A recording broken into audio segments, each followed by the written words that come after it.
Welcome to another episode of Legal for Tech, the podcast. So, as I said many times again, this is Rosie here, and this is just a podcast created by a group of students and young workers that are very interested in everything that has to do with legal and the regulation of the tech world. So, as part of our path into understanding how this regulation is really facing some important challenges, today we have as a esteemed guest Dr. Alba Ribera Martínez, who is here today joining us with my panel made by me, of course, Giacomo Di Gregorio and Giacomo Amodio, my colleagues. And Dr. Alba Ribera Martínez, she is a lecturer in competition law who is now going to introduce herself. Welcome, Dr. Ribera Martínez. Thank you so much, Rosaria. And I am happy to be here. I'm actually lecturing now in competition law, but also my research interests touch upon, especially on platform regulation. Now I have published so much about the DMA, but now my current research interests lie more with analyzing the interplays and the intersections also with the DMA, the AI Act, and fundamental rights in general. Really amazing. Can you remind us which universities you're working for and where your PhD project is leading you to? Yeah. So now I'm working at Spanish University, at University Villanueva, and I did my PhD. I finished a couple of months ago my PhD in competition law, and it analyzed in particular the interplay between data protection and competition law. The starting point of the PhD project was actually the German case, the so-called Meta case that the German Competition Authority brought against Meta's, then Facebook's processing of personal data that gave way to the preliminary ruling that we had on the General Court, the Court of Justice's side. And it all started there, and then it evolved to really reversing the nature of those findings, in the sense that my research question was actually focused on analyzing privacy enhancing technologies, so that my research question was centered on asking, okay, what's going to happen if there are privacy improvements and not privacy deterioration, but privacy improvements, and how would those impact in competition law, and can competition harms stem from privacy enhancements? Thank you so much. Given your focus on the DMA and competition law, I would like to start with the first question about those two topics. I would like to know, and if you could guide us through, like, what is the relationship between the DMA and the European competition law evolving, like especially in the terms of enforcement and complementarity. Like, do you see that the DMA helped to address some gaps that competition law couldn't address, or do you see like overlapping rules between the two? Because we know like the DMA is focused more on some players, so the so-called gatekeepers, while competition law applies to everyone.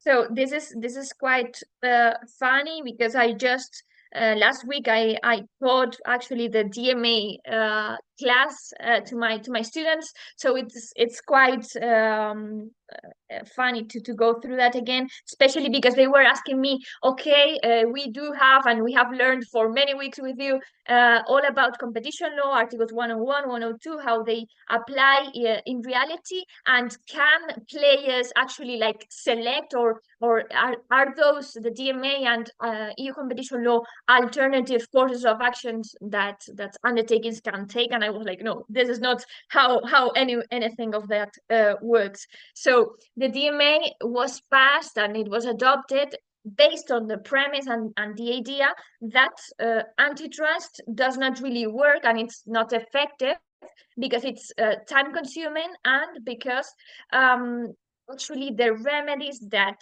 competition authorities can impose in the end are not really effective to address the underlying anti-competitive conducts performed by those big tech digital players. So, for instance, those were the cases of Google Shopping, Google Android, or now the Apple Spotify feud.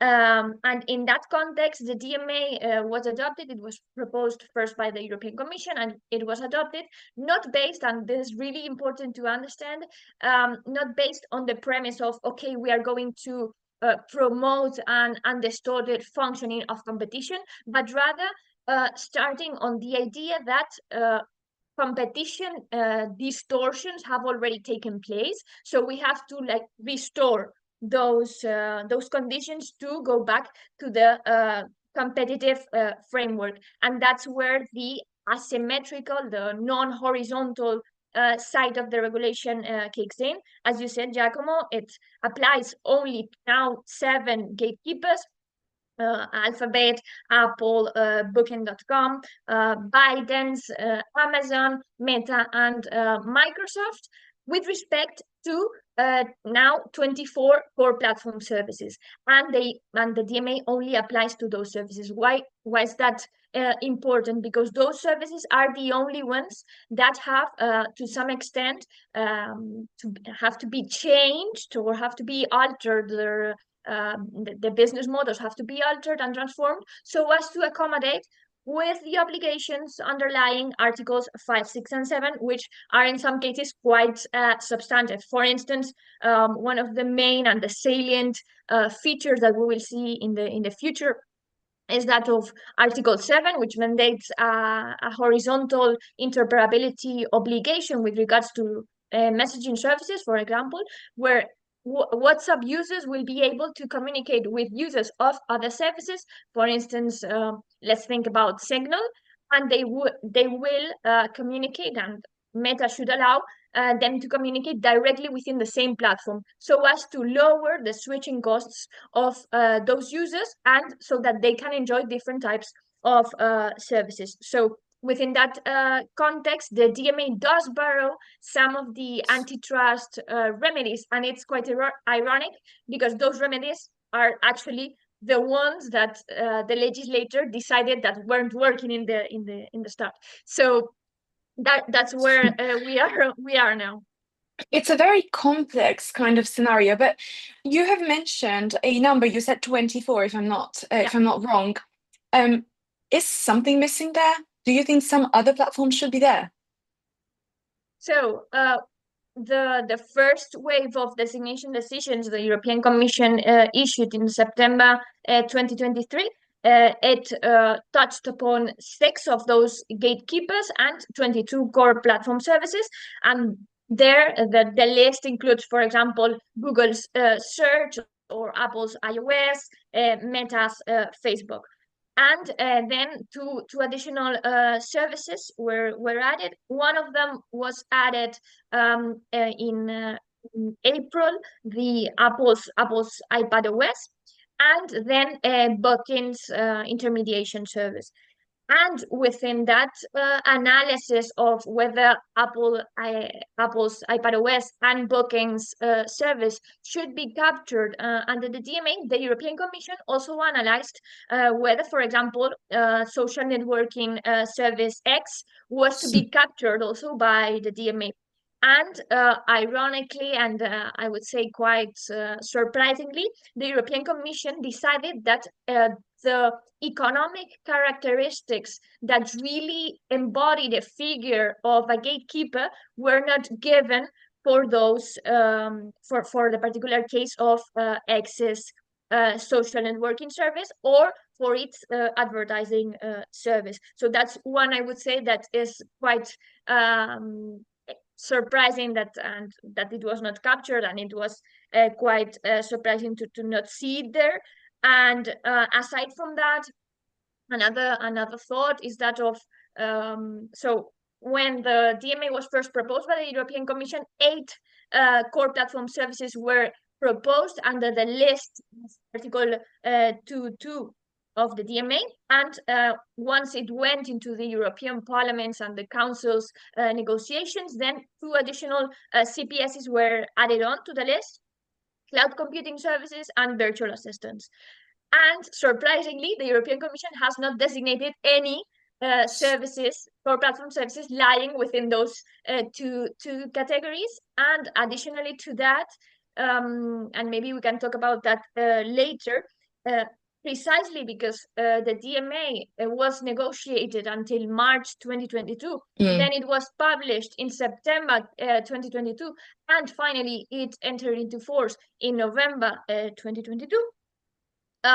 We do not have any presence of AI services, for instance, in the list of core platform services, because those the first one of those services, especially generative AI services, were released just days after the DMA actually entered into force. It's like I believe it's like the 6th of November or something like that. So we could say that the DMA's adoption came too late to capture the current legal tensions posed by digital technology.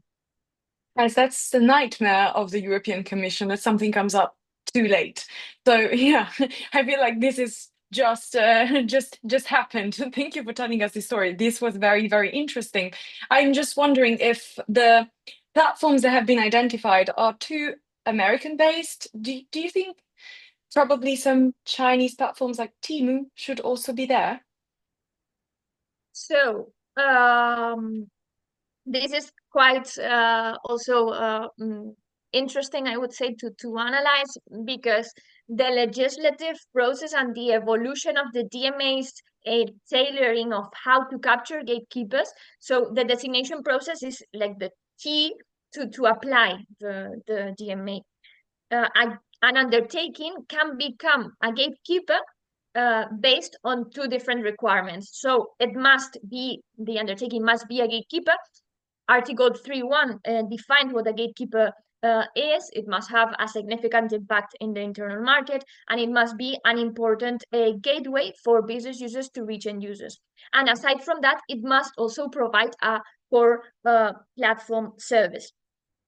So to operate those designations, the European Commission provided two different pathways: the qualitative designation and the quantitative designation. So the quantitative designation applies in a similar way to merger control, so that when, for example, a particular undertaking has more market capitalization than the threshold, then it is presumed that that particular undertaking fulfills the requirement to be designated a gatekeeper. So during the legislative process, especially with the quantitative thresholds, there was quite a fight between the European Commission and the European Parliament, because the European Parliament tried to lower down those thresholds in order so that more gatekeepers would be in the end captured by the DMA.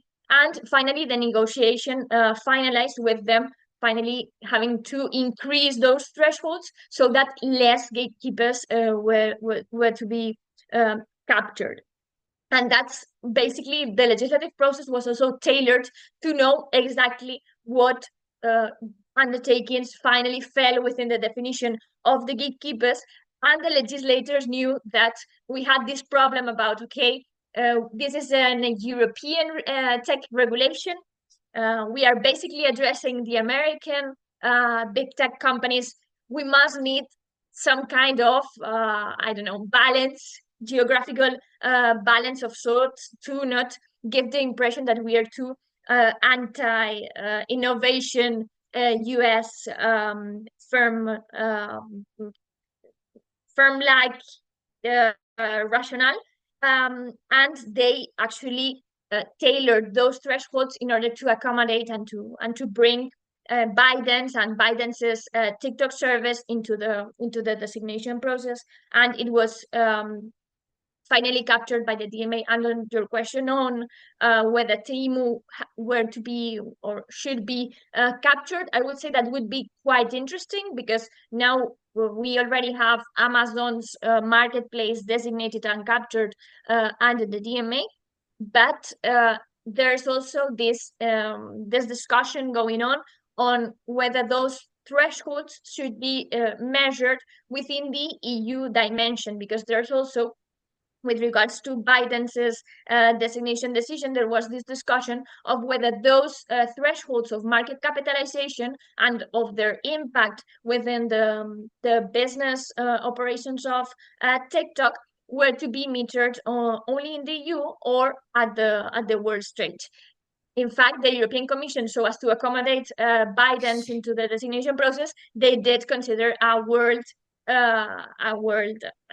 world stage as their piecemeal approach, I would say. So it all depends on the enforcement priorities of the European Commission, and there's also this alternative pathway to address designation, which is the qualitative designation. So those cases where the undertakings do not quite surpass those thresholds, they can go through the qualitative designation, and the European Commission can designate them based, for instance, on their network effects, their multi-homing, the lack of multi-homing, their switching costs. So depending on those factors, the European Commission can in any case operate the designation. So it really boils down to how the European Commission might want to act in the future. Thank you so much. I mean, quality and quantity is something that I keep on telling my boyfriend, it's not exactly the same thing. And I think on this point, Giacomo may have a question because I'm seeing him raising his hand. Okay, let's talk about data processing via AI-powered processor. Have you detected any clashes between the lawfulness of data processing in case and in the grounds under Article 6 of the GDPR? Yeah, so there's, first of all, I would have to say that I believe it's recital 12 says that the DMA must be interpreted without prejudice to the GDPR. So there's first like quite a relationship of their exclusion at the interpretative level. However, there are loads of provisions within the DMA that are particularly related to data. For instance, Article 5.2, which basically prohibits any processing of personal data, combinations of personal data, and combining of personal data, especially across these core platform services. Why? Because the gatekeepers cannot leverage the data that they have across their services because of their gatekeeper power in their own benefit to compete vis-a-vis their business users. The particular case of that Article 5.2 that I already wrote about on one of my papers is that Article 5.2 says, okay, the prohibition applies, but the gatekeepers can exempt that prohibition by demanding or asking users to grant their effective consent to that processing, in any case, by overriding the prohibition. That's why, for instance, if you have entered, and I'm sure you will have, to Google Chrome or Meta's services, Facebook and Instagram, or even TikTok, you will have seen some kind of consent prompts that really ask you whether you want to link your data across those services. And that's the application of the consent moment that can override the prohibition of Article 5.2. The fact is, however, that the GDPR and the particular provisions addressed in that exception and the Article 5.2, which are 411 and 7 of the GDPR, really declare that effective consent cannot be granted by a data subject if there are imbalances in the bargaining power of the parties. And that's basically going to the core of the DMA, because as I said earlier, there is this distorted competition taking place, especially in areas such as the processing of data. So there's quite a circular argument going there that in the end, even if they, the gatekeepers, and most of them have done that, really display this consent prompt to the consumers, my view is that in any case, that consent in the sense of the GDPR cannot be effective in any case, and therefore it cannot be sufficient to override the whole prohibition of Article 5.2.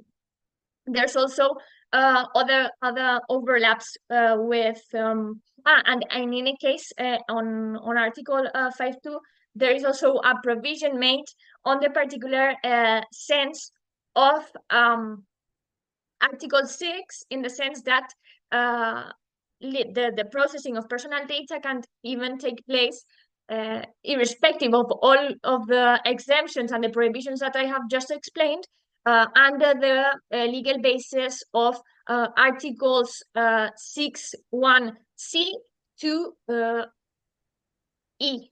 So legitimate interest is excluded. Why is that important? Because as also going back to the AI example, some CPSs have already integrated AI services and AI functionalities, for instance, through the search, Google's search experience, or even Meta's Facebook and Instagram are considering integrating functionalities to provide AI-generated content exclusively to its users.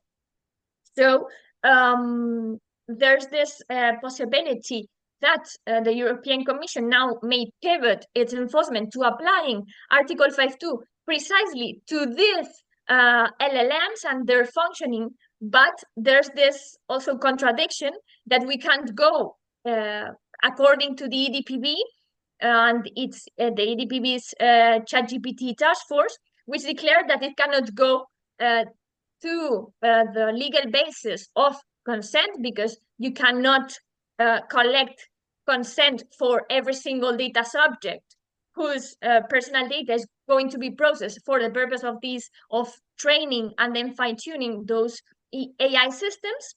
And there's also this contradiction that legitimate interests cannot be relied on by the DMA.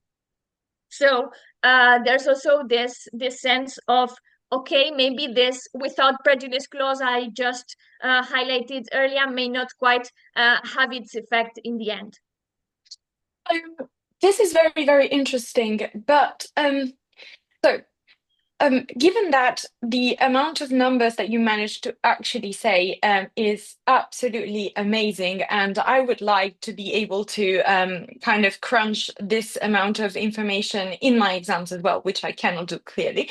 I just wanted to ask you, say that I'm just a business wanting to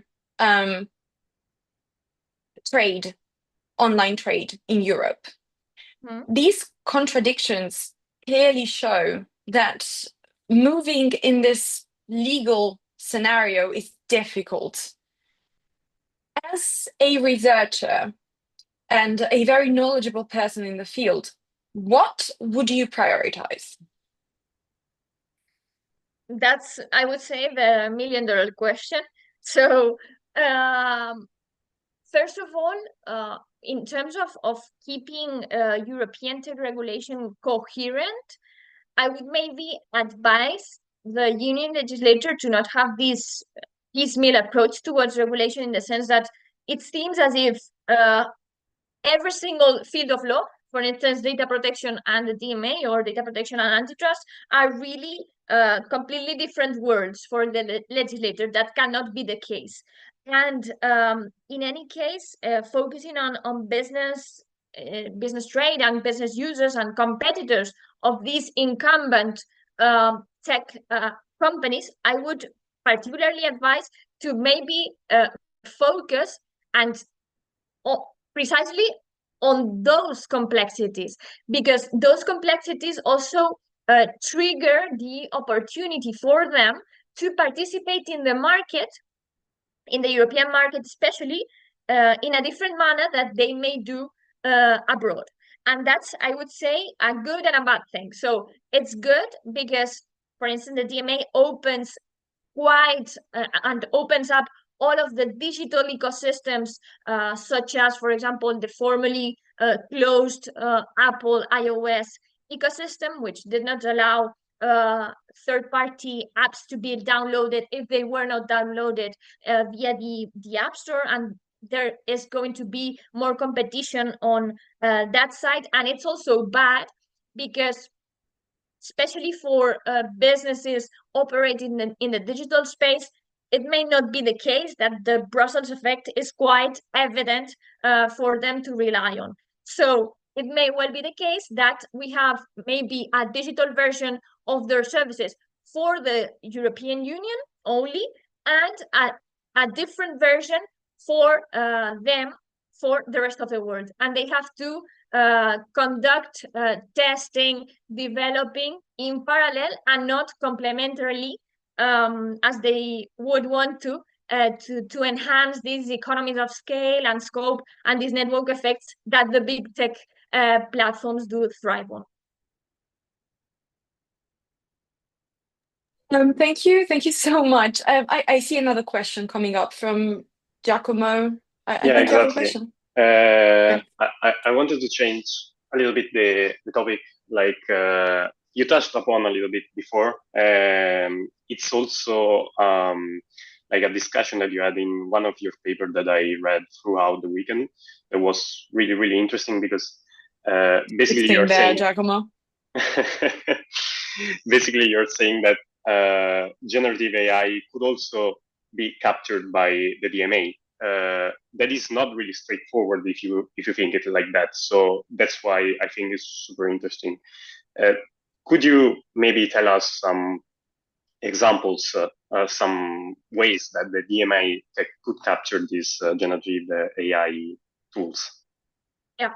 So thank you for your question. So there are three possibilities for the DMA to capture the generative AI phenomenon. So the most evident one and the most salient one that legislators and MEPs are already asking about is actually adding on generative AI as a CPS. That would be one option. Then the second and the third one are, I would say, the most interesting because they require the least effort in terms of amending and reforming the DMA. So the first one is basically what I was telling you about earlier, for example, with Google's search AI generated experience that it is now rolling out in the US. And if it finally rolls out in the EU too, we could say, okay, it's within Google's search, which is already designated within the CPSs captured by the European Commission under the designation decision it issued for Alphabet.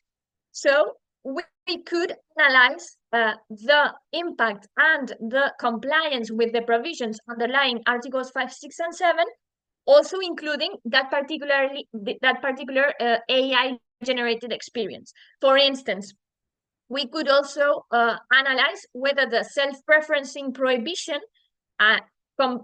Alphabet complies with that prohibition with respect to the AI-generated results that it displays at the top of the search results. And the second possibility within the current institutional framework of the DMA is actually taking recourse to the existing CPSs that we have.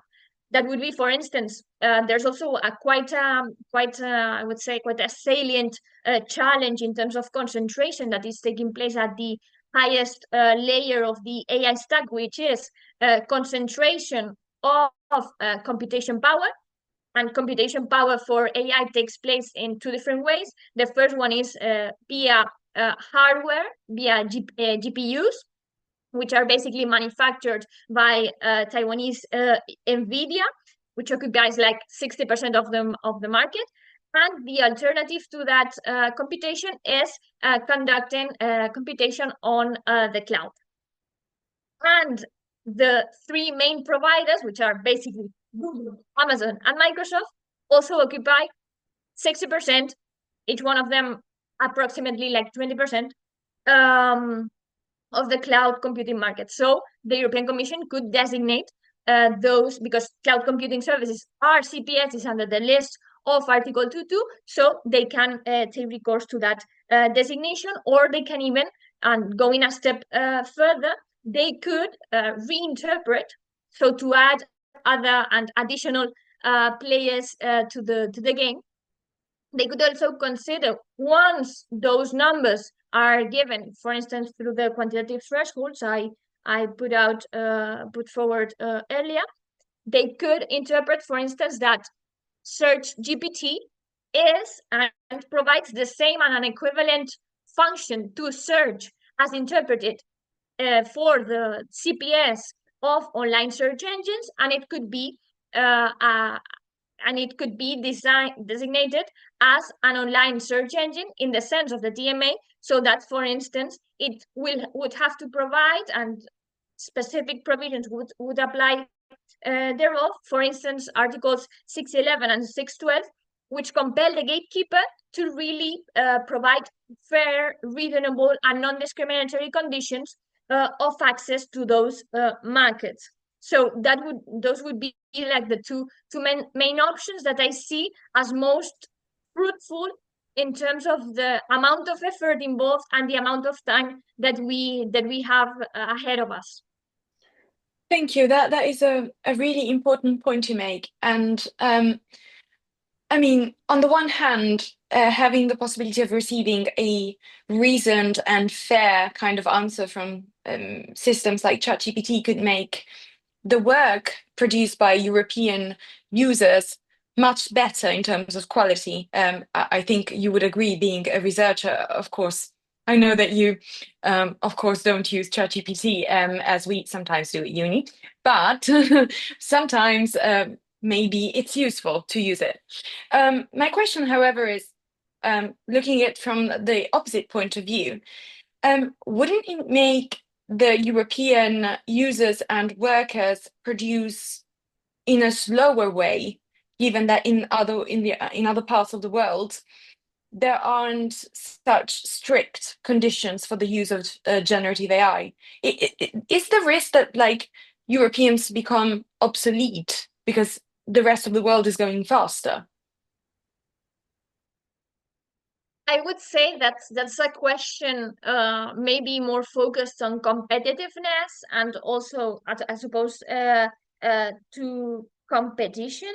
But we have already seen how maybe the European project of really capturing all of these digital companies is really falling apart on the side of its territorial scope. So one of the great reasons that the European Commission came up with when trying to adopt the DMA was basically saying this is going to be the first regulation addressing market power for these big tech players. So now these rules will really be the golden standard for them to operate around the world. That has not been the case because all of the gatekeepers have basically restricted all of their technical implementations and changes that they have introduced only for the EU space. And additionally, operators such as Apple, for instance, they have designed what I was telling you about.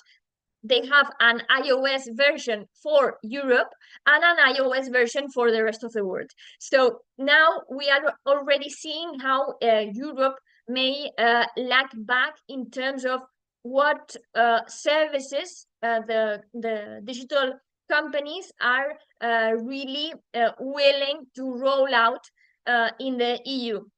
But there's also an interesting thought in that although these companies first really express their reluctance in rolling out these services, in the end they do so. So we already had these example with Apple's release of its AI functionality on iPhones via the Apple Intelligence features that it already rolled out in the US, and it said we are going to maybe stall the rolling out in the EU because of the DMA and the AI Act. So, but then a few months later, we have seen that Apple really reversed the whole set of its press statements and said, well, in the end, we are also going to roll it out in the EU. So it will maybe take a bit more of time in terms of having this regulatory dialogue with the European Commission and the union authorities in charge of enforcing all of these tech regulations. But in the end, although the EU will lag back for a few months, those features will be released at the same level and quality that they are in the rest of the world. Thank you. And Dr. Ribera Martinez, I am very, very excited about the DMA, and my friend Giacomo as well. We have produced a podcast to explain it in our own words. Of course, it's not as specific as your papers, which our followers and listeners will find in the description here and to our post on LinkedIn. However, I shall say that not everyone was that happy as I was, and my friend, other friend, my colleague, Giacomo, The other one. the other one, the wonderful, he wasn't that happy. So, do you have anything to say? Yeah, just let me be a little bit controversial. We have so many regulations, and the DMA creates many contrasts. So, was it really necessary to set it up from your perspective? So that's also like a big question. Thank you, Giacomo, for making me think in this way. So also going back to the discussion we were having before about how regulations are really and these digital regulations in particular are really targeting basically American and Chinese innovation. They can create tensions also in the geopolitical sphere. But I would say, and also to keep out of the controversy, and as an antitrust scholar, I have to say that we have to accept that the DMA is here and it has been adopted. So we have to work with it now. And we only can contribute in that sense to really metering how the DMA is going to alter all the rest of fields of law. Because what I'm perceiving is that the DMA is also being instrumentalized as a way to change antitrust. So it's not only that there's a one-way path and a one-way street to really changing antitrust with the DMA, but also the DMA is reverting that motion back in the sense, for instance, with the recent Apple decision that the European Commission issued declaring that it had found an abuse of a dominant position, an Article 102 infringement for Apple's application of anti-steering clauses. Basically, these clauses impeded or prohibited apps such as Spotify to communicate with users to offer them promotional discounts, for instance. So and the European Commission basically said, okay, and it took recourse to 102A, which is actually quite not popular with competition authorities, because it's not those abuses are not focused so much on the exclusionary side, but on the exploitative side. So how do those conducts impact directly on consumers? And the particular clause addressed by the European Commission mentions this idea of unfair trading conditions.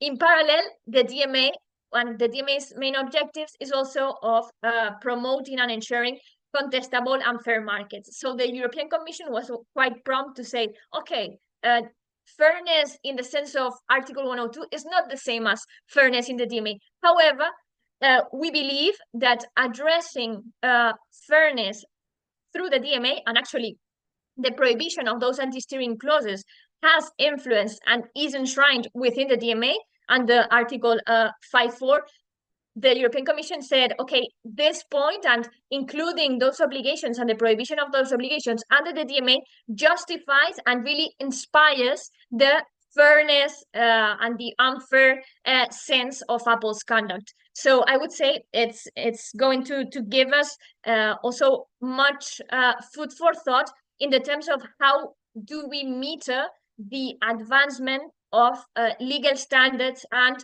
changing thresholds of intervention on the side of the European Commission as an enforcer of both the DMA and Articles 101 and 102 at the EU level. Gemma, are you convinced now? Didn't I tell you that fairness and contestability were like hot stuff, didn't I? Yeah, you're right. She convinced me, I have to be honest. He will not say it twice. So please savor this moment. At least it was recorded. So, Dr. Ribera Martinez, I'm sorry, I'm always bantering with my friends, but we really appreciated you coming here on this interview, and your perspective was, what can I say, illuminating. Just before we wrap up and we say goodbye, I am asked by followers if you have any suggestions, such as a book, a podcast, or a TV series that perhaps could help us and our followers understand a bit more about this topic, because it's very, very difficult to get our way through. And of course, first of all, everybody read Dr. Rivera Martinez's papers, which we will tag in the link to this podcast. But do you have any suggestions? Thank you so much, Rosalia. I am going actually to hire you as my PR assistant because that was great. So Thank you. I would actually maybe recommend because I'm always listening to podcasts on every single topic going on tech regulation, and I also listen to the news via podcasts, and it's really, I would say, really interesting to hear and to listen to them and realize that no one really understands what tech regulation is about. So maybe I would recommend, of course, the New York Times hard fork, which is new by all, and it's also really enjoyable to listen to, especially on the side of AI and how it's going and how it's evolving in the landscape. Not and also bearing in mind this US perspective and environment that really impacts the DMA.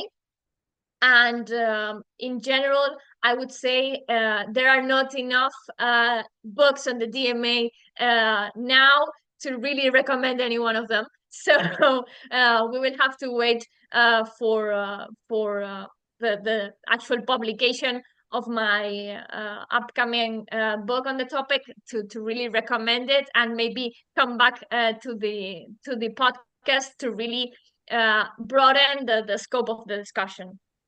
I see that, Dr. Martinez, you have definitely understood my point. So yes, you are definitely invited again to talk to us about your upcoming book then. So we have a revelation, a spoiler on this podcast. And I will thank you once again for your beautiful and insightful words, and how beautifully you explain these concepts, which are of great interest to us indeed. And I will thank all of my colleagues, Giacomo and Giacomo. That was easy for me.